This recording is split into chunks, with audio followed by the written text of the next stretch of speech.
मोदी ने तो यहाँ तक कहा कि अगर डॉक्टर अंबेडकर खुद आ जाए और हमसे हम्म। कहें कि संविधान दो तो मैं नहीं बदलूंगा।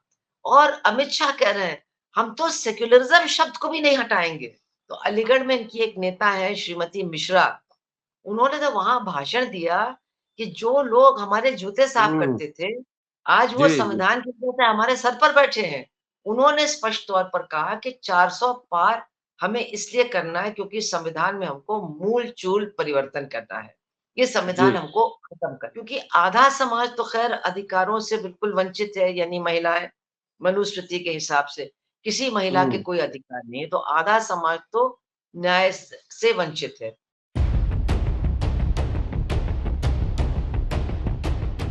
क्या इस बार का लोकसभा चुनाव संविधान बनाम मनुस्मृति लड़ा जा रहा है?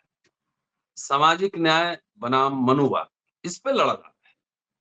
कई नेताओं ने बीजेपी के अपने इलेक्शन कैंपेन के दौरान यह कहा कि 400 पार इसलिए चाहिए ताकि संविधान बदला जा सके। ओपोजिशन ने इस मुद्दे को उठा लिया और बार-बार राहुल गांधी और तमाम नेताओं ने, तेजस्वी यादव, अखिलेश यादव, तमाम जो नेता हैं, देश भर के नेता, उन्होंने कहा वाक़ई बीजेपी संविधान में विश्वास नहीं करती, आरएसएस विश्वास नहीं करती, ये 400 इनको इसलिए चाहिए ताकि संविधान को बदला जा सके।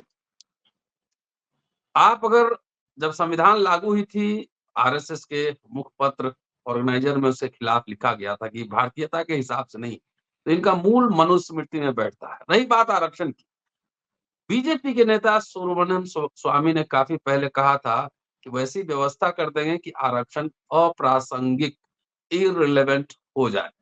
बाकी पिछले 10 साल में अगर देखें तो कई संवैधानिक प्रावधान को डिफंक्ट, इररिलेवेंट कर दिया गया है। Show me your party, I will show you the rules.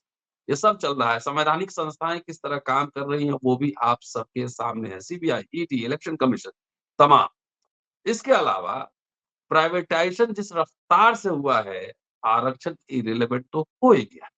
विपक्ष बार-बार जोर-शोर से इस मुद्दे को उठा रहा है और इसका असर भी दिख रहा है। प्रधानमंत्री को सफाई देनी पड़ रही है कि मैं संविधान की वजह से ही प्रधानमंत्री बना हूँ। कोई संविधान खत्म नहीं करेगा, एससी, एसटी, ओबीसी का आरक्षण बना रहेगा। कहाँ बना रहेगा ये नहीं बता रहे हैं, बना रहेगा। दूसरा भड़का भी रहे हैं कि ये जब ऑपोजिशन वाले एससी, एसटी, ओबीसी का आरक्षण छीनकर मुसलमानों को देना चाहते हैं, पैसा जो है उनका छीनकर मुसलमानों को देना चाहते हैं। लेकिन ये सब ज़मीन पे कितना काम कर रहा है भाषणबाज़ी, ये देखने का विषय है। दोस्तों, मैं रतनलाल बोल रहा हूँ और आप देख रहे हैं अम्बेडकर नाम।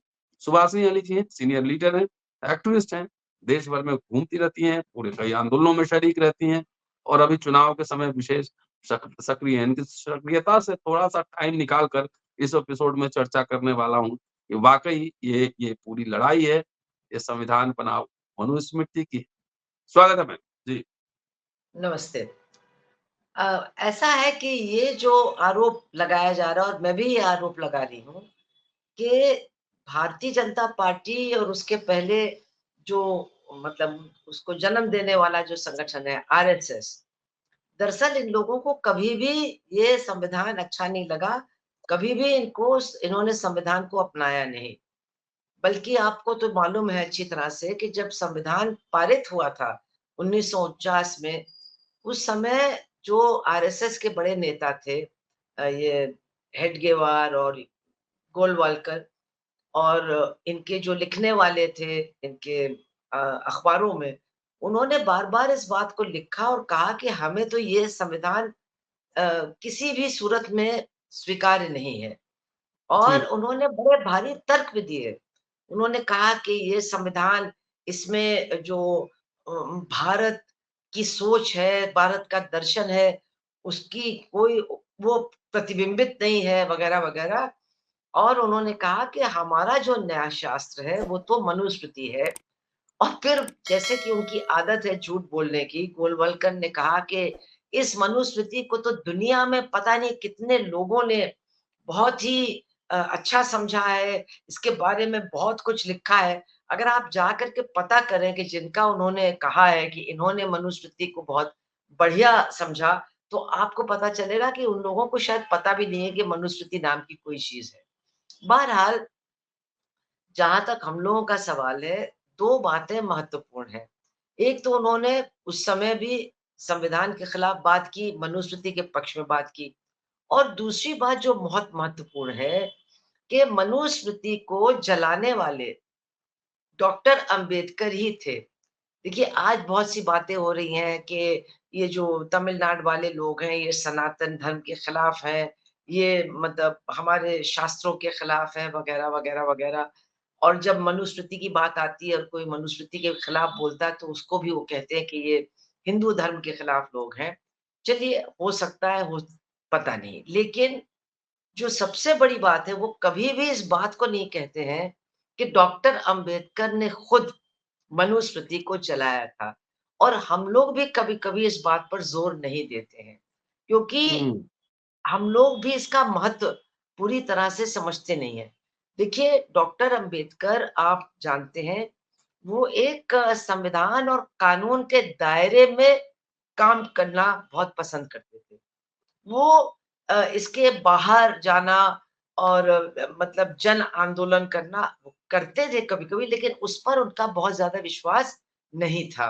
वो एक कॉन्स्टिट्यूशनलिस्ट थे, लेकिन उन्होंने भी अपने एक तरह से अ, अपने टेम्परामेंट के खिलाफ मनुस्मृति को जलाने का काम किया और किन परिस्थितियों में जब उनके ऊपर महाड में वो ज़बरदस्त हमला हुआ, पानी पीने के सवाल पर, एक सार्वजनिक तालाब से पानी पीने के सवाल पर, जब उनके ऊपर जब उन्होंने पहला प्रयास किया तो हमला हुआ, लोगों के हाथ-पैर तोड़े गए।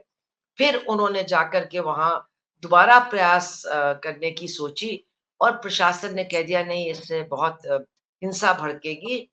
तो फिर उस हिंसा से एक तरह से बचने के लिए लेकिन अपनी बात को पुरज़ोर तरीके से कहने के लिए उन्होंने मनुस्मृति को सार्वजनिक तौर पर जलाने का का उपाय सोचा।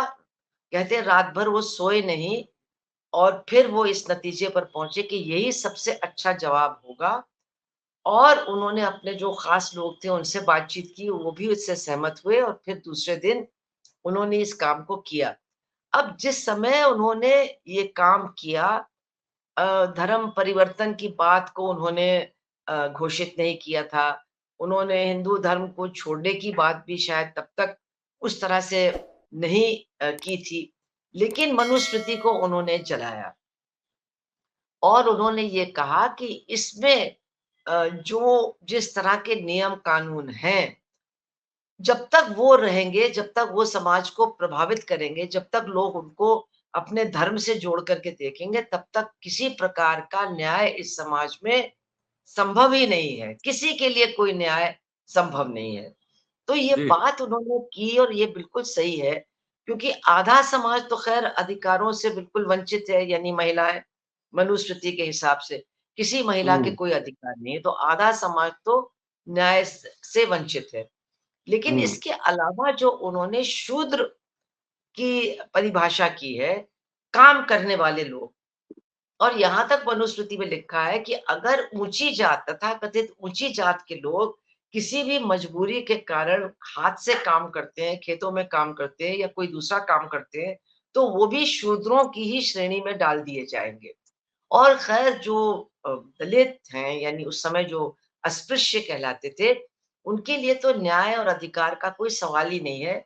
उनको तो बोलने का या अपनी बात को सुनाने का भी कोई अधिकार नहीं था।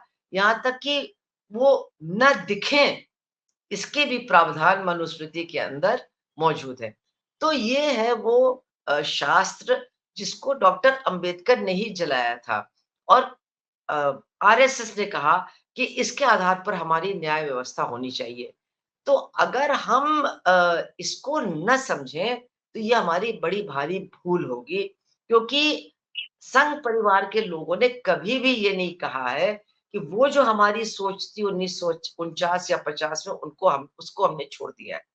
अब वो बहुत कुछ बोल रहे हैं क्योंकि दूसरे लोग सवाल कर रहे हैं, तो सवाल क्यों कर रहे हैं?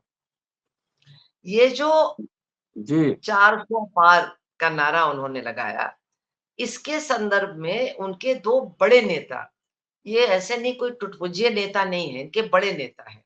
एक तो कर्नाटक में अनंत हेगड़े जो कई-कई बार इनके सांसद रहे हैं। उन्होंने स्पष्ट तौर पर कहा कि 400 पार हमें इसलिए करना है क्योंकि संविधान में हमको मूल-चूल परिवर्तन करना है। ये संविधान जी, हमको खत्म करना है। इसके अलावा अयोध्या का तो बहुत महत्व है आज हमारे देश में, इससे ज़्यादा महत्वपूर्ण तो कोई संसदीय क्षेत्र होगा नहीं। तो वहाँ हुँ, के जो हुँ, बहुत वरिष्ठ नेता हैं, कई बार सांसद रहे हैं, लल्लू सिंह जी, लल्लू भाजपा सिंह। के, वो अभी भी चुनाव लड़ रहे हैं। उन्होंने भी अपने भाषण में बहुत संजीदगी के साथ कहा कि भाई देखो इस संविधान का काम अब चल नहीं रहा है, ये बेकार हो गया है, इसको खत्म करना है, इसलिए आप हमको मैं वोट मैं दीजिए। मैं प्रधानमंत्री के आर्थिक परिषद के चेयरमैन जो हैं, जी, विवेक देबरॉय, उन्होंने तो लेख लिखा था। वो भी चाहते हैं। लेकिन मैं तो हुँ, अयोध्या का नाम ले रही हूँ क्योंकि वहाँ के जो इस समय बीजेपी के कैंडिडेट हैं लल्लू सिंह जी, उन्होंने बहुत ही मतलब मतलब कहा कि बहुत ज़रूरी है। लेकिन इससे भी ज़्यादा बात मतलब सामने आ रही है कि मोदी और अमित शाह जैसे लोग किस तरह से संविधान को बिल्कुल मतलब सुरक्षित रखने की बात चिल्ला-चिल्ला के कर रहे हैं। मोदी ने तो यहाँ तक कहा कि अगर डॉक्टर अंबेडकर खुद आ जाए और हमसे हुँ, कहें कि संविधान दो तो मैं नहीं बदलूँगा। और अमित शाह कह रहे हैं, हम तो सेक्युलरिज़्म शब्द को भी नहीं हटाएँगे। हम तो सेक्युलरिज़्म शब्द को भी इस संविधान में बनाए रखने में जबकि सैकड़ों बार ये लोग कह चुके हैं कि ये सेक्युलर शब्द हमको हटाना है, ये शुरू-शुरू में नहीं था, बाद में रखा गया वगैरह-वगैरह। तो ये जो इतना चिल्ला-चिल्ला करके कह रहे हैं कि ऐसा हम नहीं करने जा रहे हैं, इससे तो और भी ज़्यादा शक पैदा हो रहा है कि उनकी नीयत खराब है और वो ऐसा करना चाहते हैं।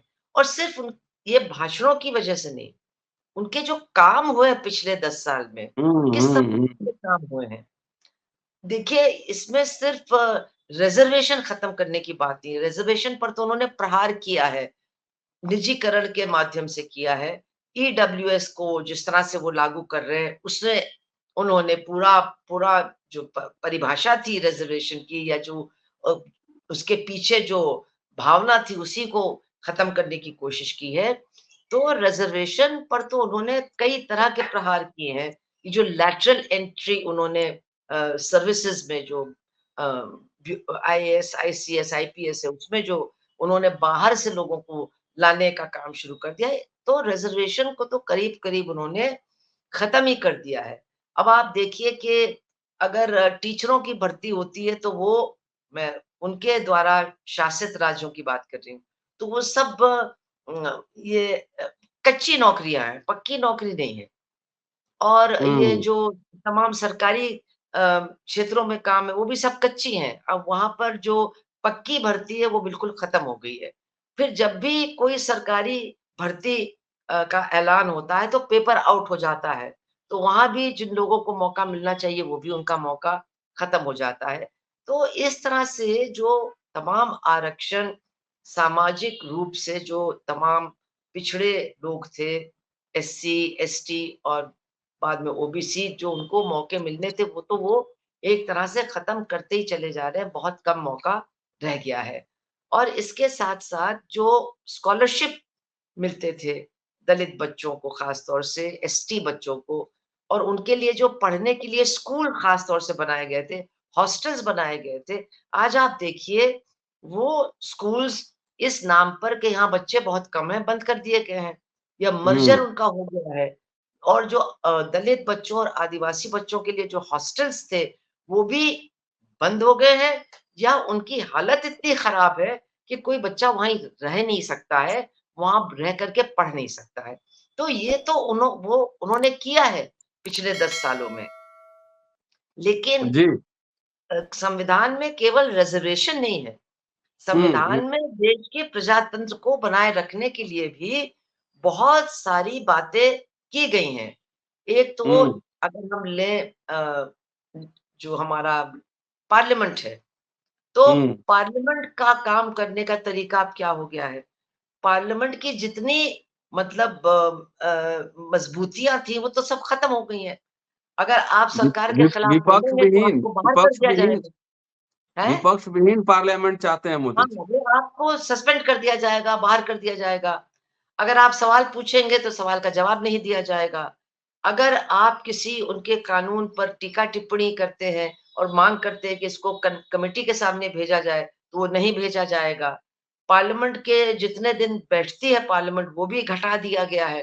तो जो पार्लियामेंट हमारे प्रजातंत्र का जो समझ लीजिए सबसे बड़ा मजबूत स्तंभ है, उसको तो इन्होंने पूरी तरह से तोड़ने का काम कर दिया है। लेकिन इसके अलावा जो हमारे प्रजातंत्र के और स्तंभ थे, मतलब एक तो पत्रकारिता भी, मीडिया भी हमारा एक स्तंभ है, तो उसका क्या हाल है? मतलब जी।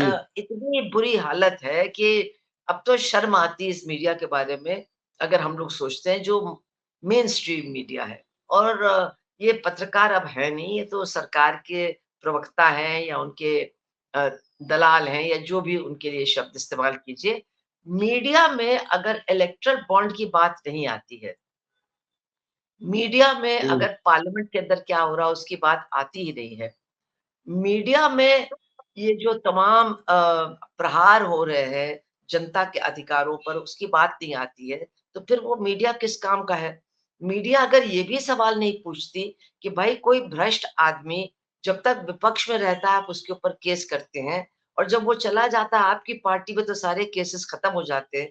मीडिया अगर इस पर भी कुछ नहीं पूछती है तो वो स्तंभ भी एक तरह से चरमराता हुआ नज़र आ रहा है।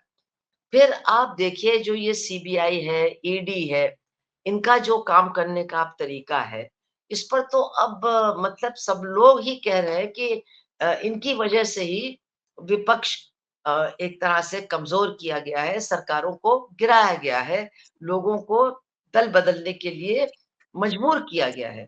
तो जितने संविधान के अंतर्गत स्तंभ थे, प्रजातंत्र को मजबूत करने के लिए, उन सबको बहुत कमज़ोर किया गया है, यहाँ तक कि जुडिशरी के ऊपर भी बहुत प्रहार हुए हैं और आज का जुडिशरी भी वैसा नहीं है, जैसा था और अगर किसी जज की हत्या हुई है, तो हमारी जो सुप्रीम कोर्ट है, वो उस हत्या पर कोई जाँच भी करने के लिए तैयार नहीं है, ये हालत हो गई है। हुँ। तो इससे तो पता चलता है कि संविधान को एकदम से खत्म करके मनुस्मृति को वो लाएँगे इसकी कोई बहुत ज़्यादा ज़रूरत भी नहीं है। अगर ये वापस आते हैं बड़ी मेजॉरिटी के साथ, तो जो काम उन्होंने पिछले 10 सालों में किया है, उसको वो ब अप अपने अंत तक बगैर घोषणा पहुँचाएँगे। किए हुए ही संविधान की आत्मा को खत्म कर देंगे, संविधान की मूल भावना संविधान को ही खत्म कर खत्म देंगे। कर देंगे। संविधान को ही खत्म कर देंगे और वो भारतीयकरण के नाम पर और हिंदूकरण के नाम पर वो मनुस्मृति न कह कर के दूसरे तरीके से मनुस्मृति पर जी, आधारित जी। न्याय शास्त्र को हमारे सामने संविधान के रूप मैम में रख देंगे। हुँ, 2 सवाल हैं छोटे-छोटे। जी, जी। विवेक देवराय हो, चाहे अनंत हेगड़े हो, चाहे लल्लू लल्लू पांडे हो, चाहे इस तरह के बहुत सारे लल्लू साधु सिंह, संत भी लल्लू सिंह। हाँ। तो इन लोगों ने जो बोला प्रधानमंत्री का जो संसद पे संविधान की प्रतियाँ भी जलाई गई थी 4-5 साल पहले अगर आपको याद हाँ, होगा। हाँ। तो प्रधानमंत्री तो कह रहे हैं कि कोई संविधान नहीं बदलेगा, लेकिन इन पे कोई एक्शन भी नहीं हुआ है, जो संविधान कुछ नहीं, विरोधी बात कर रहे हैं, हैं? कोई कुछ भी एक्शन नहीं नहीं। हुआ। वो तो अनंत इनका हेगड़े इनका जो का डिलेमा है, इनके मुँह में राम और बगल में छुरी, ये दिख रहा है, बोलेंगे कुछ और करेंगे बिल्कुल। कुछ और। बिल्कुल वही बात है। लल्लू सिंह उनके बहुत प्रतिष्ठित वरिष्ठ नेता हैं और अभी मैं आपको बताऊँ ये एक परशुराम जयंती हुई थी, तो अलीगढ़ में इनकी एक नेता है श्रीमती मिश्रा, उन्होंने तो वहाँ भाषण दिया कि जो लोग हमारे जूते साफ हुँ, करते थे, आज वो जी, जी। संविधान की वजह से हमारे सर पर बैठे हैं। तो ऐसा संविधान हमको नहीं चाहिए। अब उसके ऊपर भी कोई एक्शन नहीं है। उसके ऊपर भी कोई किसी तरह का कोई मतलब कोई कार्रवाई नहीं है। मैम एक आखिरी सवाल आपसे कि ये मैं जो सेक्युलरिज़्म संविधान की तो ख बात खत्म कर ही नहीं रही हूँ। जी, सेक्युलरिज़्म भी हमारे संविधान का बहुत पार्ट है। ज़रूरी हिस्सा है, जी, उसकी तो धज्जियाँ ही उड़ा चुके हैं। जी। जी, एक सवाल और, ये जो जी, बात हो रही है कि संविधान और आरक्षण की, क्या ये ज़मीन पर लोगों के बीच ये जा रहा है, लोग समझ रहे हैं कि अगर संविधान खत्म होगा तो उनके क्या-क्या अधिकार, सिर्फ़ आरक्षण नहीं, बहुत सारे अधिकार, ये लोग समझ रहे हैं क्या? देखिए, मुझे लगता है कि पिछले 5 सालों में जब कोई चीज़ आपके हाथ से निकलने लगती है ना, तो उसका मूल्य भी आपको ज़्यादा समझ में आने लगता है। मैंने इसके पहले कभी नहीं सुना था कि लोग खड़े होकर के प्रस्तावना पढ़ रहे हैं सार्वजनिक रूप से। मतलब ये पहले 10 साल पहले तो नहीं होता था। नहीं, लेकिन अब लोग बड़े गर्व के साथ खड़े होकर के पढ़ रहे हैं। अब एक वहाँ पर जज कहता है तमिलनाडु में कि आप ये मतलब पूजा पाठ करने से बेहतर है कि आप संविधान की प्रस्तावना को पढ़ें, आप उसको सार्वजनिक रूप से रखें। तमाम विधानसभाओं में इसको पढ़ा जा रहा है, तमाम मीटिंगों में ये पढ़ा जा रहा है। तो मेरे ख़्याल से बहुत सारे लोग जिनको पता भी नहीं था क्योंकि देखिए, संविधान रहते हुए भी ऐसा नहीं है कि उसके सारे फ़ायदे हमारे गरीब लोगों को मिल रहे थे, बहुत कुछ नहीं मिल रहा था। लेकिन जब पिछले 10 साल में संविधान के बारे में ज़्यादा बातें होने लगी सार्वजनिक रूप से, जैसे शाहीन बाग में भी वो औरतें खड़े होकर के संविधान से पढ़ने लगी। उनको कभी पता ही नहीं था कि संविधान नाम की चीज़ है। मैंने जम्मू-कश्मीर में देखा, कश्मीरी लड़कियाँ जो लॉ पढ़ रही हैं, वो भी कह रही हैं कि अब हमने संविधान को पढ़ा है, अब हम संविधान लेकर के सरकार के खिलाफ लड़ना सीख रहे हैं। तो ये जी, सारी जी। जो बातें हैं, निश्चित रूप से संविधान की बात या संविधान के महत्व को बहुत दूर तक हम देख रहे हैं, पहुँचाया गया है और लोग समझने लगे हैं कि अब हमारे पास संविधान के अलावा कुछ नहीं है, अगर ये चला गया तो बिल्कुल ही हम निहत्थे हो जाएँगे, हम फिर कुछ कर नहीं पाएँगे, ज़िंदा नहीं रह पाएँगे। ये फीलिंग चलिए, हो रही है। अब अगर शुक्रिया। इसी फीलिंग के साथ ये जुड़ जाए कि यही लोग संविधान को खत्म कर देंगे, तो फिर निश्चित रूप से एक बड़ा हिस्सा इनके खिलाफ वोट देने को तैयार हो जाएगा।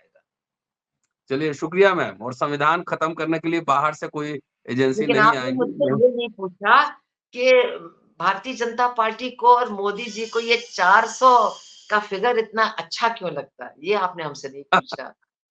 अब आप पूछ लीजिए। जी, बताइए। हाँ, इनको 420 ही अच्छी लगती है दरअसल। इन्हें 420 ही अच्छी लगती है, इसीलिए बार-बार उसी फिगर को वो दोहरा रहे थे। अच्छा चलिए, जी। शुक्रिया मैम, और संविधान बदलने के लिए दोस्तों बाहर की एजेंसी की ज़रूरत नहीं, यहीं पे ऐसे लोग हैं, बहुत संख्या में लोग हैं, जो संविधान की खत्म करने की घोषणा किए बगैर संवैधानिक प्रावधानों को खत्म कर देंगे। जिनको मनुस्मृति से लाभ है, वो तो खुश हो रहे होंगे, लेकिन देश की बहुसंख्यक जनता, एससी, एसटी, ओबीसी, माइनॉरिटी, तमाम ऐसे लोगों को, महिलाओं को इस संविधान ने ही सुरक्षा प्रदान की है। देखते रहिए अम्बेडकरनामा और संविधान साथ रखिए। शुक्रिया, देखते रहिए अम्बेडकर। Thank you ma'am. शुक्रिया।